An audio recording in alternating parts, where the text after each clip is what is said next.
মুফতি আমির হামজা একজন প্রখ্যাত Islamic scholar, আলেম ও আলোচক।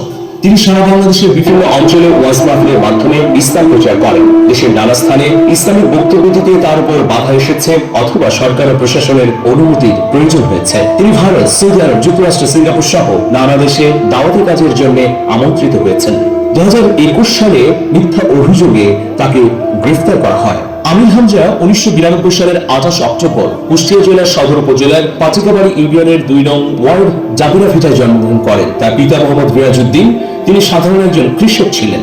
আমির হামজা ছোটবেলায় সর্বপ্রথম কোরআনের হিফজ সম্পন্ন করেন। এরপর তিনি কুষ্টিয়া জেলার একটি কওমি মাদ্রাসায় পড়াশোনা করে ইফতা সম্পন্ন করেন।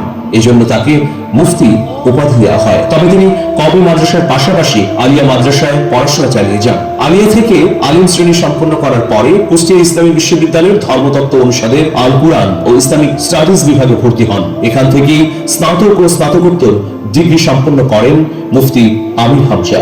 পড়াশোনা শেষে মুফতি আমির হামজা ওয়াজ মাহফিলের মাধ্যমে দাওয়াতের কাজে মনোনিবেশ করেন। 2020 সালের 24 অক্টোবর কাউন্টার টেরোরিজম ইনভেস্টিগেশন বিভাগের উপপরিদর্শক মোহাম্মদ মুখলিসুর রহমান তার বিরুদ্ধে একটি মিথ্যা ও উদ্দেশ্য প্রণোদিত মামলা করেন। তিনি দাবি করেন, হামজা নিরীহ নাগরিকদের রাষ্ট্রের বিরুদ্ধে উস্কানি দিচ্ছেন এবং জিহাদে অংশগ্রহণ করতে উদ্বুদ্ধ করছেন। 2021 সালে বাংলাদেশ পুলিশ দাবি করে এই বক্তা ওয়াজ মাহফিলে বিভ্রান্তিকর ও উগ্রবাদী তথ্য ছড়াচ্ছেন। পুলিশের এসব অভিযোগ যে সর্বৈব মিথ্যা তা এদেশের মানুষ প্রত্যেকেই জানে। মুফতি আমির হামজা সবসময় ইসলামের সৌন্দর্য, শান্তির বাণী এবং শুভমান আদর্শকে প্রচারের জন্য নিরন্তর প্রচেষ্টা চালিয়ে যাচ্ছেন। 2021 সালের 24 পুলিশের কাউন্টার টেরোরিজম ইউনিট তাকে নিজ গ্রাম কুষ্টিয়ার জাবিরা ভিটা থেকে গ্রেফতার করে। তাকে রাষ্ট্রবিরোধী অভিযোগে সন্ত্রাস বিরোধী একটি মামলায় গ্রেফতার করা হয়। গ্রেফতারের পর জিজ্ঞাসাবাদের জন্য 5 দিনের রিমান্ডে নেওয়া হয়। গ্রেফতারের পর 31 মে তিনি কাশিমপুর কারাগারে বন্দী ছিলেন। তিনি 925 দিন কারাগারে থাকার পর 2023 সালের 7 ডিসেম্বর জামিনে মুক্তি লাভ করেন। 2024 সালের 28 মার্চ তার বিরুদ্ধে চার্জশিট দাখিল করা হয়। বলা হয় তিনি জননিরাপত্তার অবনতি ও ইসলামী শরিয়া আইন প্রতিষ্ঠার জন্য কাজ করেছেন। 21 আগস্ট 2024 সালে সিঙ্গাপুরের স্বরাষ্ট্র মন্ত্রণালয়ে তার বিরুদ্ধে বিনা অনুমতিতে অভিবাসী শ্রমিকদের মধ্যে ওয়াচ করার অভিযোগ করেন এবং তদন্ত শুরু করেন।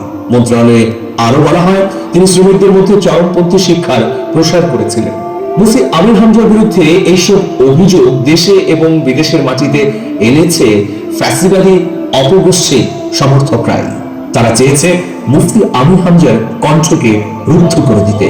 কিন্তু মুফতি আমির হামজা ইসলামের সৌন্দর্যকে প্রচারের জন্য সবসময় দৃঢ় চেতা ও অনড় থেকেছেন বলে অবশেষে সত্যের জয় হয়েছে। আবারও ফিরে এসেছেন আমাদের মাঝে এবং সারা বাংলাদেশে ছড়িয়ে পড়ছে তার দিক নির্দেশনামূলক আলোচনাগুলো। ফলশ্রুতিতে মুফতি আমির হামজার কাছ থেকে অনুপ্রাণিত হচ্ছেন এদেশের লাখ লাখ তরুণ প্রজন্মের প্রতিনিধি। প্রভু তুমি বলেছ রাসূল দেবে না,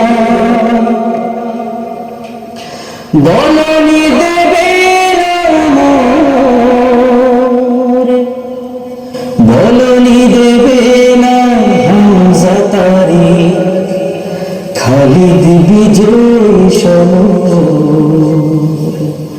প্রভু তুমি বলেছ রাসূল দেবে না, বলনি দেবে না মোরে, বলনি দেবে না হামজা তারি, খালিদ বিজয় সমর। প্রভু তুমি বলেছ রাসূল দেবে না, বলনি দেবে না ওমরের যুগ, রাশেদার সেই খেলাফত, ফিরিয়ে দেবে না আলোর সমাজ, কেটে কেটে আঁধারের রাত। বলনি দেবে না ওমরের যুগ, রাশেদার সেই খেলাফত,